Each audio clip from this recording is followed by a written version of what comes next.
Hello, dear friends. Here we are. Welcome to Spirit Reports of Life After Life by Allan Kardec. We are meeting every Sunday night at 6 p.m. to discuss the cases, to discuss spirit reports of life after life, where we're learning, where we're educating ourselves as to what the different experiences are of spirits who have lived certain lives. So usually we get a little report of how their lives looked like, how their discarnation was, what they experienced, and then whether they were either happy spirits and they really received a lot of goodness on the other side, or whether there were spirits who were suffering. So we went through several categories in the last few months, and we have now approached and reached the category of suicide. And suicides are difficult subjects. My kids would say, "Mom, that's rough." Yes, they're right. In a way, it is rough.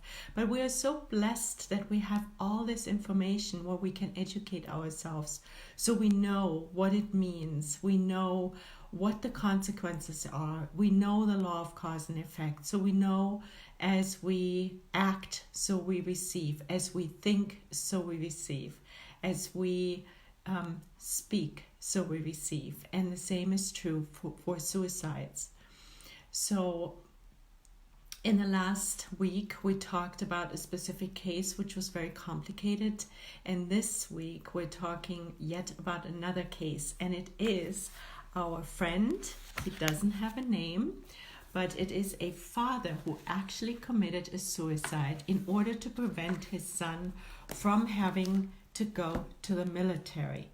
And we might say, well, what's wrong with that? Because actually he did something to help his son. He did something to prevent him from potentially having a hardship. However, we have learned, and it is question 944 in the Spirit's book, that we do not have the right to take a life.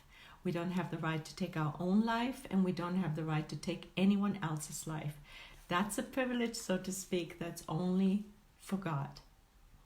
So before we go into our case here, I want to say hello to Tony. Hi, Tony. Welcome. So nice to have you join. And I'm seeing so many more people, but no names. So please say hello, and also please ask questions or add to the picture. We're just giving some impetus, we're giving some ideas. So we're always open to suggestions and perspectives and more information. So please do not hesitate, and let us make this interactive. So if you want to follow along, hello Soul, so nice to have you, dear friend. Lovely to see you, lovely to have you. So page 389 in Heaven and Hell by Allan Kardec. It's one of Allan Kardec's codification books. We will find the father and the conscript. Now, what is a conscript, you may ask? A conscript is someone who has to go to the military, and it's compulsory. So there is no exemption. So the father had a conscript. He had a son who had to go to the military. At the beginning of the war with Italy in 1859, a Paris businessman and father, held in high esteem by all his neighbors, had a son who was drafted into the military. So there was a war in 1859 between Italy, France was involved, and Austria was involved. Actually, Italy did not exist in the form and shape it exists today. It was occupied by Sardinia. Sardinia is an island in the Mediterranean, which was actually very powerful at the time. And apparently France and Austria were fighting to get the Sardinians out of Italy, out of those occupied areas, and push them back so that actually Italy could be conquered by them. Austria was then defeated, and later on Sardinia was pushed back, and little by little there were actually 3 independent wars for Italy to actually become more of a country. So that's like, just in a nutshell, a very rough outline of the history that this is related to. So we have a father, he has a son, he has to go to the military to fight in this war.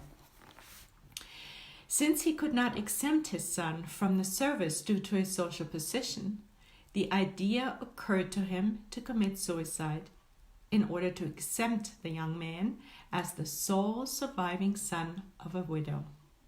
So this father actually saw a way of how he could prevent his son from going to war, and that was by committing suicide, since apparently his wife or the child's mother was not alive anymore. So we may say it was a noble idea, right, friends? So 1 year later, this man was evoked at the Parisian Society at the request of a person who had known him and who wanted to learn about his fate in the spirit world. So somebody was really curious as to what actually happened to him. Seems a little dark, doesn't it? Hi, Denise. So nice to see you. Avec plaisir. I don't really speak French anymore, but I hope you understand, Denise. So lovely to have you. So a year later, the spirit, the father, was evoked. And let's see what we're learning from this. So he says, oh, thank you. I am suffering so much. I am suffering so much, the spirit of the father says. So that gives us a clue. Then he says, the spirit has difficulty writing. The spirit, namely the father, had a difficulty writing the word God. So we can postulate that that was maybe out of guilt. He had problems. To cut the long story short, later on, he was capable of writing the name because he realized that there is more to the picture that he saw during his first invocation. So then he says, you said you're suffering, and there is no doubt that you erred in committing suicide. However, hasn't the reason why you did it brought you any indulgence? So as we said earlier, why doesn't he get some indulgence, so to speak? Why isn't he forgiven for having committed a suicide that was really with the intention to do good for his son, right? So the answer is the punishment will not be as long, but the act per se was wrong nonetheless. Remember question 944 in the Spirit's book? Do we have the right to take life? No, we don't. And it doesn't actually matter much why we do it. As a matter of fact, there is also a chapter, I think, I know it's in the second half of the Spirit's book where the divine laws are being discussed. And I think it's under the law of destruction, dueling is mentioned. And even dueling can be both suicide as well as murder. Suicide when one of the parties already knows that they're going to lose. And murder, of course, when it's pretty balanced, because one of them will die, right? And the one who commits the murder, the killing or wins, will be a murderer. So dueling is either murder or murder and suicide together, just as an aside, even that. And so we have to remember that dueling, we may say, oh, that's long in the history and nobody's doing that anymore, it's outlawed. While that is correct, at the same time, we still have a tendency to duel in our minds, don't we? You know, for example, if we have a conflict with someone, how often do we afterwards go over the conversation and we communicate or we argue with the person that we had a conflict with? That's a form of dueling, and it's equally destructive. So we have to keep that in mind. While we have developed, to a certain degree, we still have the old tendencies, and in just more subtle ways, we're still committing the same crimes. So dueling is something to really pay attention to. The mental dueling, the dueling on social media, the dueling through emails, texting, right?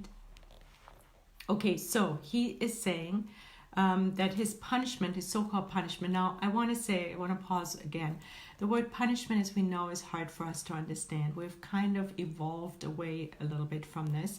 This book was written in the 19th century, and reward and punishment was still the normal way of expressing people to express themselves.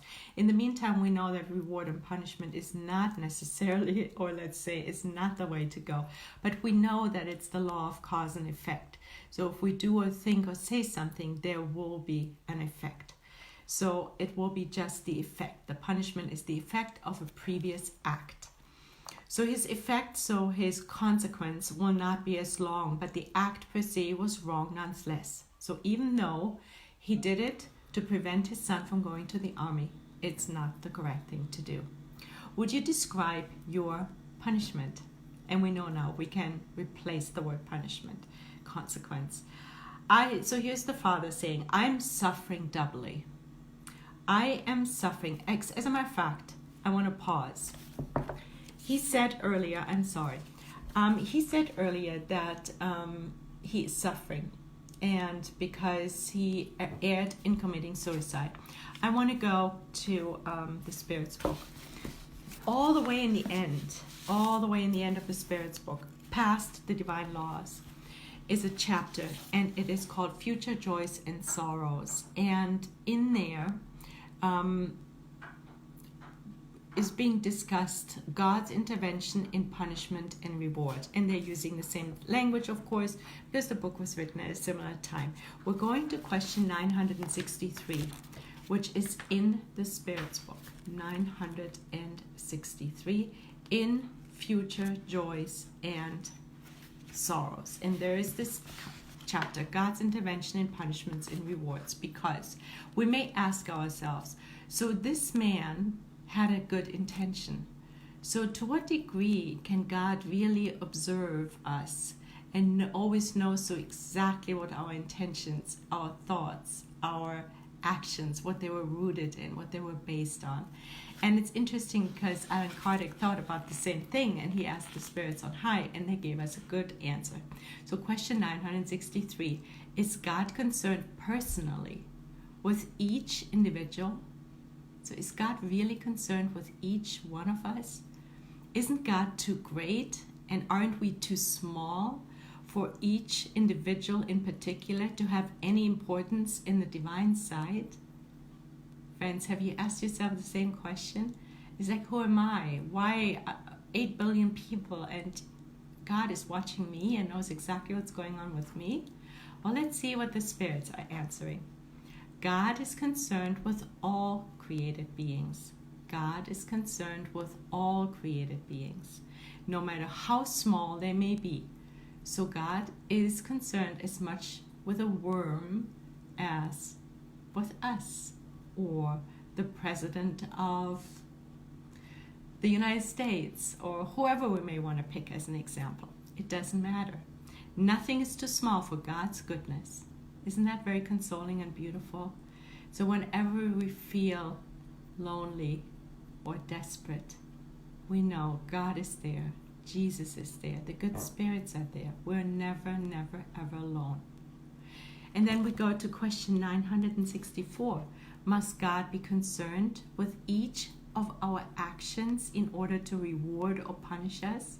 So is God concerned with each and everyone's reaction and actions to be able to so-called judge, reward, and punishment? And friends, we need to rephrase that. It's really the law of cause and effect, because there is no punishing God. There's only a good God. There's only a loving, forgiving, benevolent God.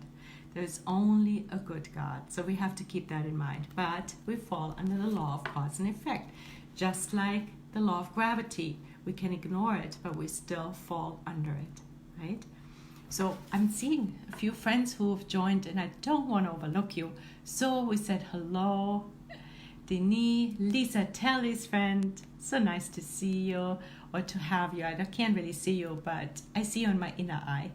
And then Gabriel Ignacio, and thanks for joining, dear friends. Teresa Castro, nice to have you. And then Soul says he gave each one of us a guardian angel to be with. Exactly so. We, from the cradle to the grave, we have our guardian angel or our mentor, or whatever name we want to give him or her, with us. It's like our personal GPS, and all we need to do is tune ourselves into that channel of that guardian angel, of that mentor, and we can have conversations, we can get guidance, we can get new ideas, whatever. There's actually also in the Spirit's book, we can read up on that there is no question too small that we can ask our guardian angel. And that is another extremely consoling piece for us to know, consoling aspect in our lives.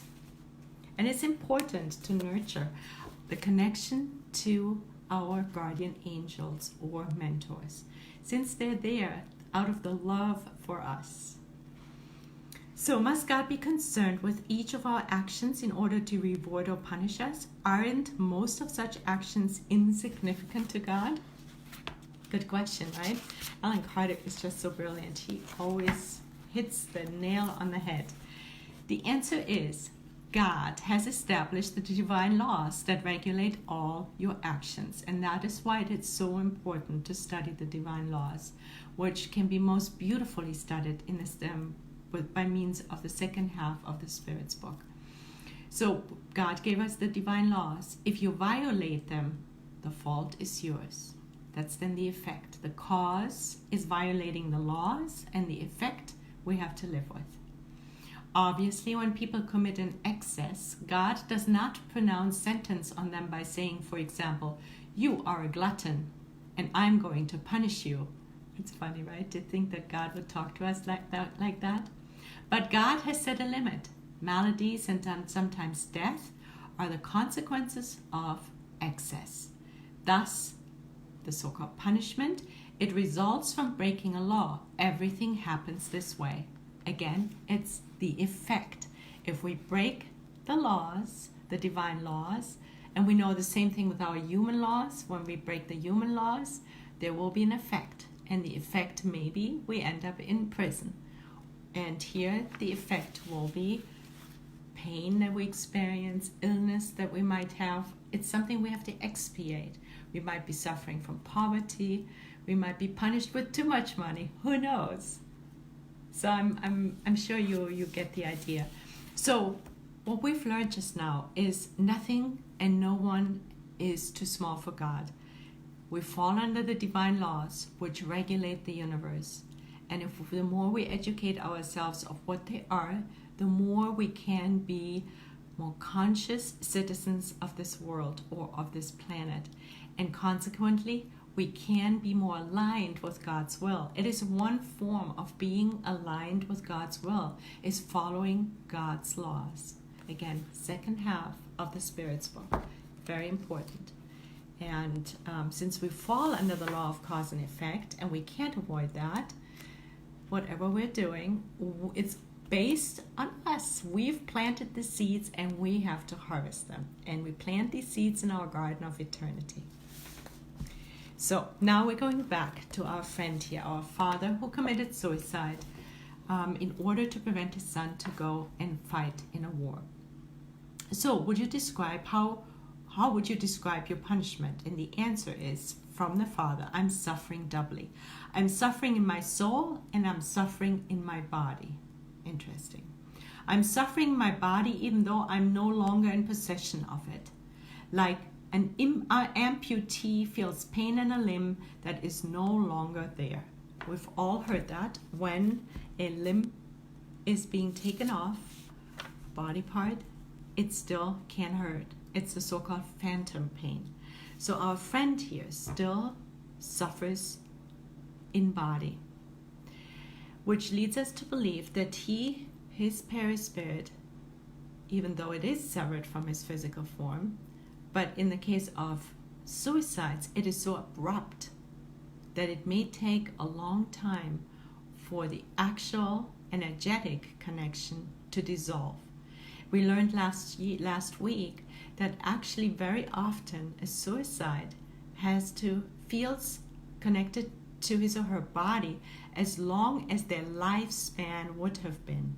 Of course, every case is different, we know that too, but that is the general rule. So if somebody commits a suicide at the age of 20 and they were scheduled to live till the age of 80, we can do the math. So that is potentially the case. So let us go for this particular one. Again, we're going to go back to the Spirit's book. This time we're going to question 957, because that question will help us, and the answer, of course, a little bit better to understand. 957. It is part of the Earthly Joys and Sorrows, same chapter, in part 4 of the Spirit's book. And here, it's a question that we're actually not concerning ourselves too much with, but rather with the small print that belongs to the question. The question is, in general, what are the consequences of suicide on the state of the spirit? And the answer is that they vary widely. Now, in our case here with this friend, this father, he said he's suffering in spirit. So he experiences pain, even though he doesn't elaborate on how that exactly looks like. But he also says he suffers in his body. So then we're learning here in the small print under this question. There are some common threats to all cases of violent deaths, including suicide. Even though there's differences, but there's some confusion kicks in, which allows the spirit not to know where he or she is, what's going on, and that is very painful. So that's another common threat. The other one, in some suicides, the affinity that persists between the spirit and the body produces a sort of repercussion of the state of the body and the spirit, compelled to witness the effects of decomposition of their body. So as a result of this strong connection to the body that's still there, maybe for many, many years, the spirit can actually feel the body decomposing. There has been a video on Facebook by Geraldo Neto, and he talked about some spirits who choose to cremation actually feel the excruciating pain of the cremation process. So it's a subject that we probably want to look at sooner or later and see, what we want to choose for our bodies after our excarnation. How do we want to deal with it so that we don't create more pain for ourselves? But of course, the most important thing is what? Our inner transformation, that we study these cases, that we are aware of the laws around this, that we work on our inner transformation, on our dematerialize our lives. We simplify, we educate ourselves, we work on nourishing our souls, which we can do so beautifully by going to our spiritist centers, by reading these immortal books, and of course Kardec Radio, nourishing our souls, right friends? So we're doing it, and the more we do it, the better we will be off, and in the end our transition will also be easier. So this is another commonology. So one is that the perispirit is still attached to the body, which causes pain, sometimes for 10, 20, 30 years, depending. The other one is the state of confusion, which is a very painful state. It's very prevalent among violent deaths, including suicide. And then lastly, the feeling, the experience of the body decomposing. So, in other words, we're not surprised that our father here is suffering in spirit and body, because in spirit he also is realizing he made a mistake. So we're continuing. Do you know when your suffering will end? He's now being asked, and the answer is no, I don't. But I have the assurance, and this is really important, it finally will, which is a relief for me. And he also is aware of the fact that he will have some mitigating factors, because he actually did not end his life to shorten his own trial, which is the worst case of this, according to the spirits in the spirit book, the hardest way to commit suicide.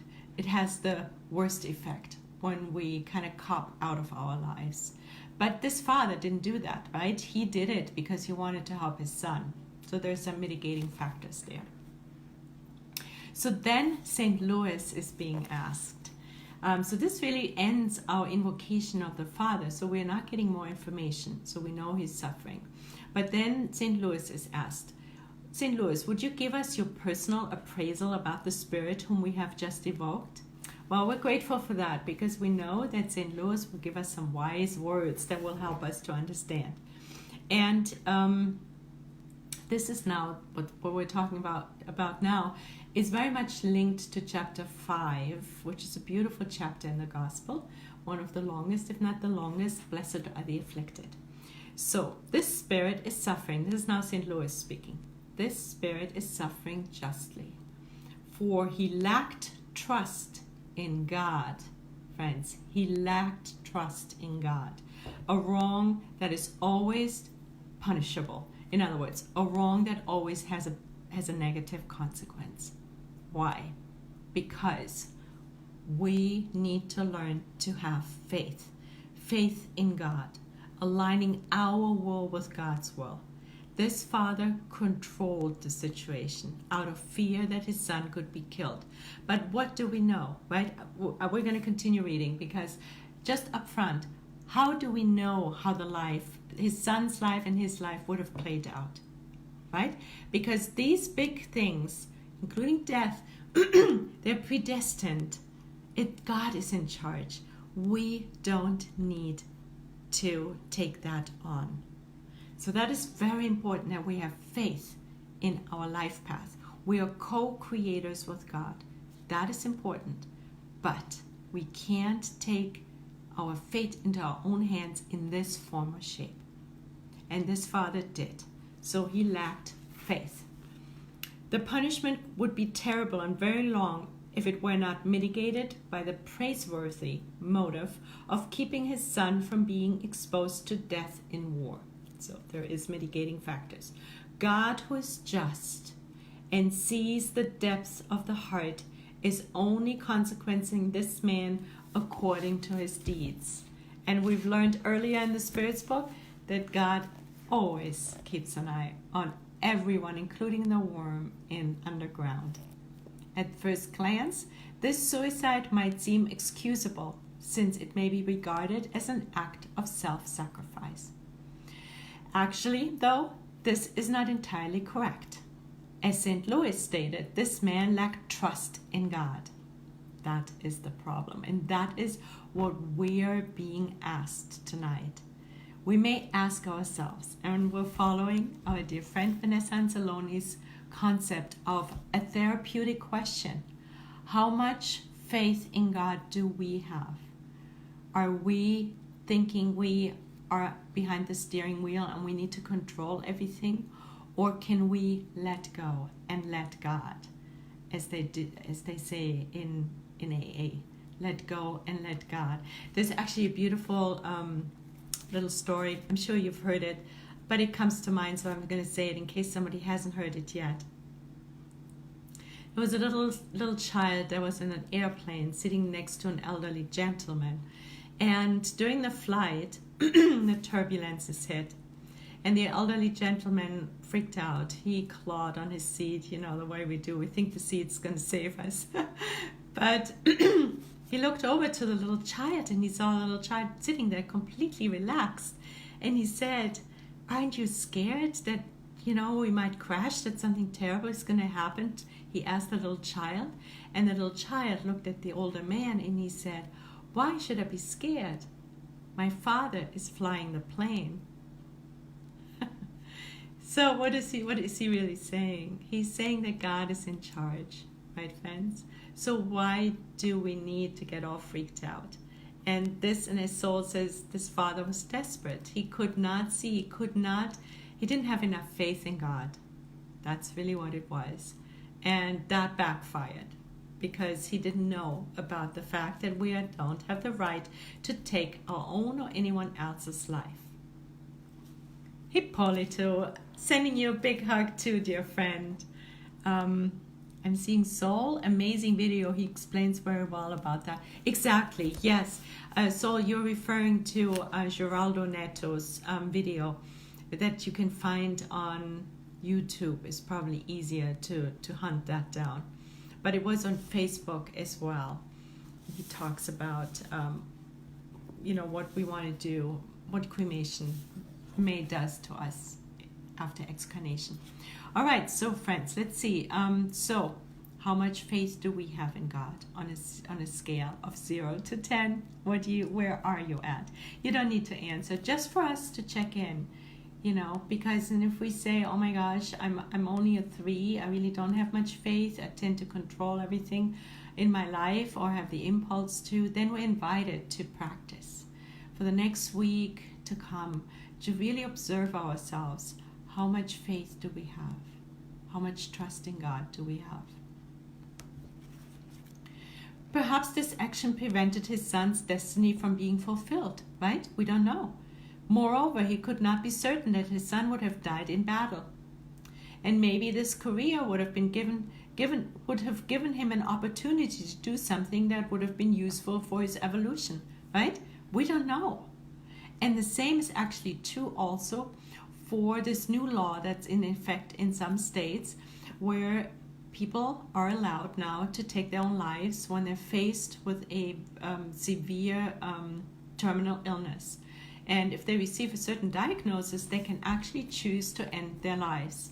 Here too, and we learn that here in, I think it's in, I don't know what chapter. Yeah, it's in chapter 5 actually at the end, where we learn that if we go ahead and end our lives prematurely when we're sick, we actually also don't have faith in God. Because at that moment, we don't know, maybe God had it planned that we would become healthy in the last minute. There is cases, near-death experiences, where people are so-called dead and they come back. There is a lady, her name is Moyani, I forgot her first name. She was severely sick of cancer. And maybe 10, 15, 20 years ago, she checked out. And she was clinically dead in a coma for weeks. Then she was clinically dead. She came back healed. You can download all her videos. She has a Facebook page. She wrote several books, about love healing us. And she saw that the problem, I'm getting chills, was her heart. She had a closed heart. She was running fear. She did not have trust in God. She was the type who didn't have an open heart. And the healing of her heart helped her to, within a day, get rid of her cancer. In the hospital after she came back, she had a near-death experience. It's a fascinating book if you're interested in that. So when we take the suicide medication, we don't know, right? We don't have trust in God. And maybe it is exactly the suffering that God wants us to have that we prevent ourselves from experiencing, which is part of our expiation. So no, we don't have the right to take our own lives. The Father's intentions were undoubtedly good and will be taken into account. Intention mitigates a bad deed and merits indulgence, but it does not keep evil from being evil nonetheless. And evil, of course, is lack of consciousness. He didn't know any better. He thought he was doing well, doing the good, right? So it was lack of education, lack of knowledge. So, but his intentions will mitigate his effect. Otherwise, one could find an excuse for any misdeed whatsoever. And here is now the reason why we can't all go with the intention only. Because here's the reason. One could find an excuse for any misdeed whatsoever. One could even murder under the pretext of rendering a service, right? Would a mother who kills her son in order for him to go straight to heaven be less guilty for having done so with good intentions, right? According to such a theory, one could justify all the crimes that have been committed as a result of the blind fanaticism of religious wars. So we cannot. Our minds are very squirrely. We can come up with great reasons and justifications of what we're thinking, saying, doing, including murder or suicide. But the bottom line is, question 944 in the Spirit's book, we do not have the right to take any lives, including our own. And it is as simple as that. Yes, there are mitigating factors, but it doesn't excuse us from murdering. In principle, humans do not have the right to dispose of their own life. So St. Louis tells us again too. For it has been given to them because of the duties they are to fulfill while on earth. A sufficient reason for them not to intentionally shorten their life under any pretext. So in short, we were given a sacred vessel, this body, a huge gift from God, to fulfill our incarnatory plan, to fulfill our duties to do the good, to fulfill our duties to educate ourselves and become more loving, kind, benevolent, indulgent, forgiving human beings. And sometimes it takes a lot of pain in an incarnation because of past deeds, the law of cause and effect, and sometimes not so much. But the bottom line is, this beautiful body is a sacred vessel that needs to be loved every single day. Remember, you've probably heard Saint André Louis, I think it was, in Evolution into Worlds, calling it our most favorite pet. It's like our little pet that we need to love and take care of, and certainly not mistreat or even kill. And we also know from the first book by André Louis, when he died, he was labeled a suicide, no solar. And why was he labeled a suicide? Because he didn't take care of his body. He indulged, he drank, he womanized. I think he might have even smoked. So if we overeat, overdrink, oversmoke, if we don't treat our body with love and care, and at the end of our lives, when we excarnate, we might still be suicides, even if we don't, even if we didn't really kill our bodies overtly, we did it. We indulged in not taking care of it. So even that can reward us the label of suicide. In principle, humans do not have the right to, yes, we did that. But since they have free will, right? We all have free will. No one can keep them from doing so, although they will always suffer the consequences. So we don't have the right to shorten our lives, but we have free will. And so some of us do it. And they can't be prevented from doing it. But what we can do is educate, friends. We can educate, and we can always be available to help those in need. Those who are down, those who are suffering, those who are in need, to be available for a friendly smile, a pat on the back, some friendly words. So that is part of our duty, to be available for those who are less fortunate than we are, or who are suffering more than we do. Or those who suffer equally to us, that too. So, let's see. The suicide most severely punished or consequenced is the one that results from the desperation of seeking to evade life's miseries. So I said that earlier, but let us make a mental note in that. So for those who find life too hard and then take their lives, that is the one with the suicide with the highest consequence. These miseries are expiations and trials at the same time, and withdrawing from them is to refuse the task one has accepted, and sometimes even the mission one must fulfill. Because when we suffer, friends, blessed are the afflicted, for theirs is the kingdom of heaven, for they shall be comforted. So all the suffering that we experience in our lives are part of our expiation. They're part of our, I want to even say, duty that we need to fulfill in our lifetimes. And we're blessed that we have that opportunity. As we read in the gospel, as we learn from the gospel, at that moment when we're suffering, we were given that blessed opportunity by God to expiate, to undo some of the past wrongs that we have committed. So how can we not other than embrace our suffering? And I know it's hard. I'm sure we've all been there, where the suffering was so severe that we just could barely handle it, right, friends? We know what suffering is. But at that moment, it is most important to reach for the gospel, to remember God, to pray, and know this is for our own good. It is the harvest we're reaping that we planted from the seeds we planted maybe lifetimes ago. Yes. So, let us see. Suicide does not consist solely in the intentional act that produces instant death. We said that already. Suicide occurs whenever anything is consciously done that will prematurely hasten the extinction of the vital forces. So if we decide to only eat McDonald's burgers and nothing else, right? There's a movie or there's a book, it's called Supersized. And there's a guy who I think for a whole month ate nothing but Burger King burgers. And God, did he feel sick.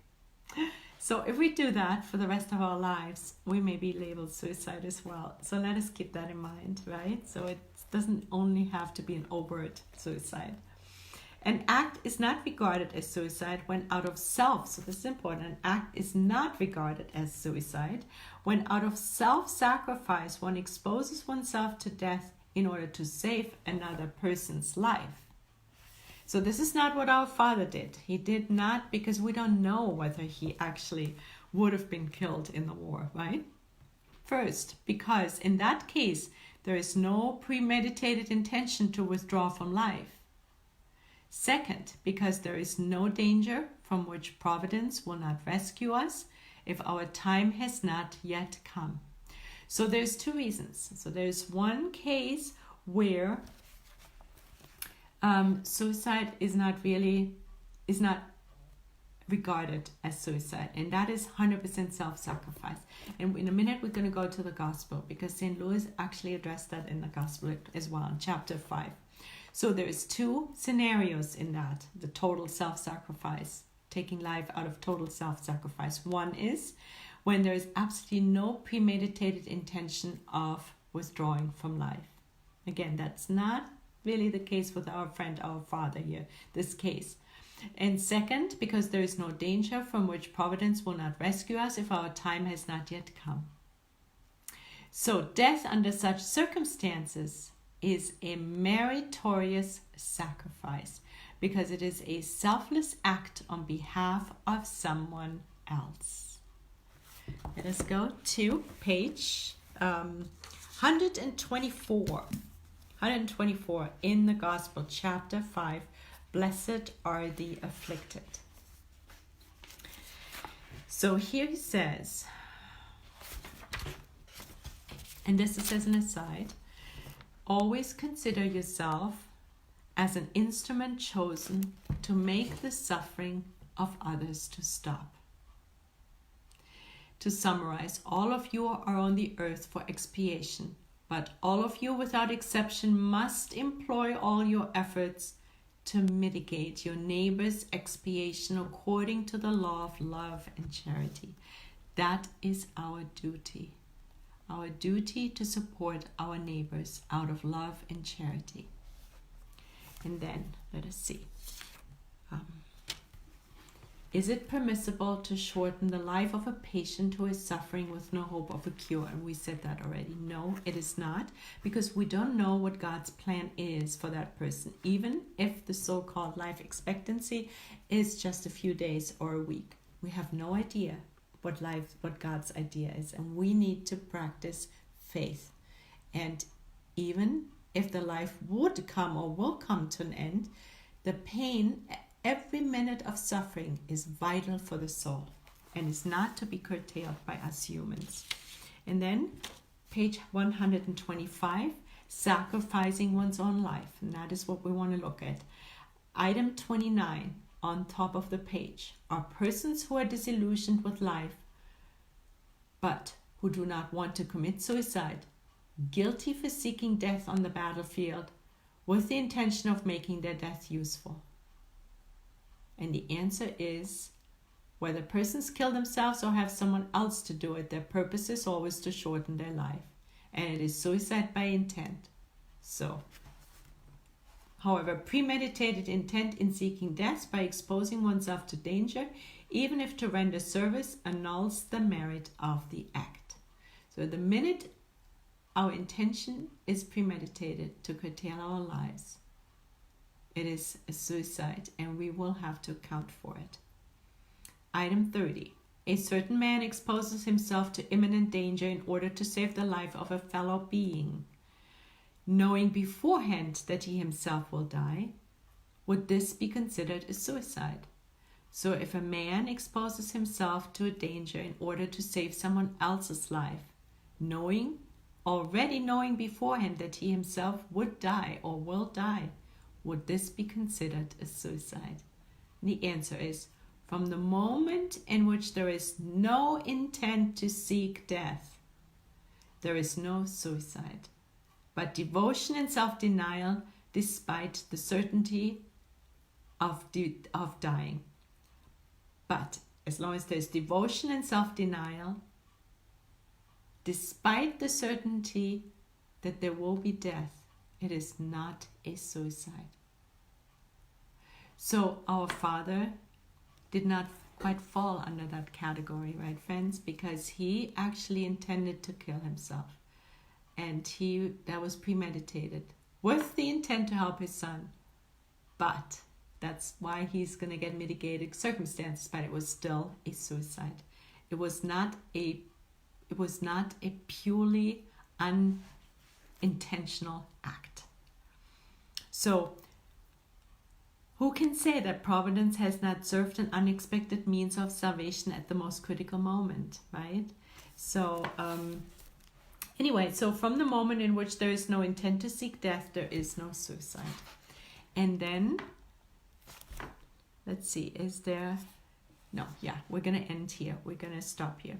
So if you guys want to look at this more deeply, because we're always running out of time, go to chapter 5. At the end, St. Louis is giving different scenarios of suicide cases. The one for the patient who is sick, for committing suicide to save somebody else's life, and some others. It's very interesting, very important, because we never know what situation we may encounter, or we may have friends who are posed with those questions or encounters. It is helpful for us to educate ourselves so we can also help others. So let us summarize what we've learned. What was the most important part for us today?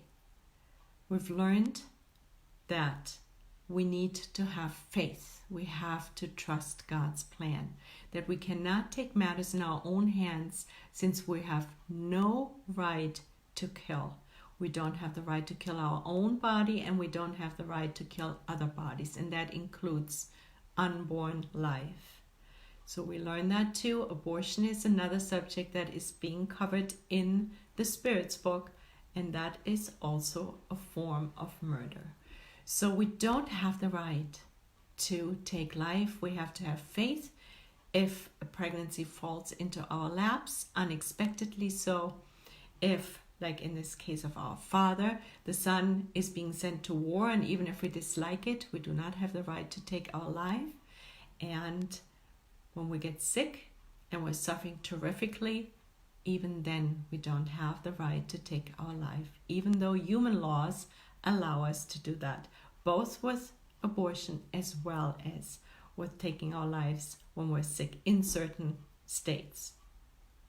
So we're invited today to pump up our faith in God, to have trust, to surrender, to align our will with God's will. Let us close our eyes, dear friends, if we can, unless you're driving or you're in a position where you can, and let us connect with our benevolent, beautiful God, who is there for each and every one of his or her creations. From the smallest to the biggest, there is no more or less important. God is living around us and inside of us. He's around us through the divine laws that were granted, that we were gifted with. And as we educate and learn the divine laws and follow them increasingly in our lives, we will align our will more and more with God's will. We're reminded of our beautiful angel guardian angels, of our wonderful mentors that are part of helping us align our will with God's will. We're reminded of the golden rule, do unto others as you would like them to do unto you, which is another form of following God's will.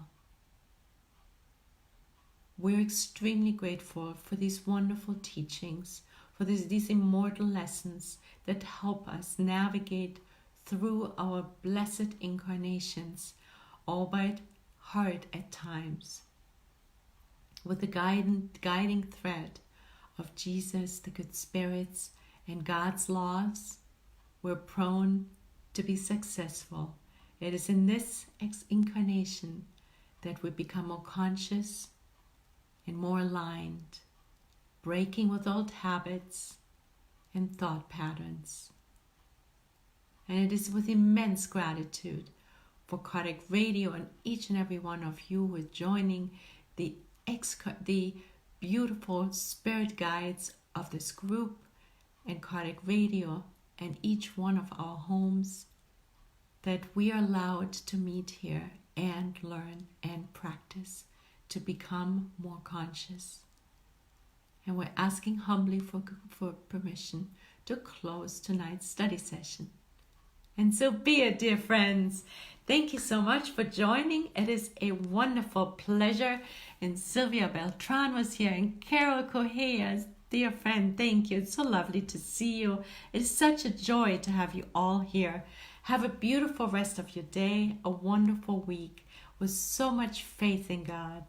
God bless you, and as God willing, we will meet again, same time, here at Kardec Radio next week. Take care, friends.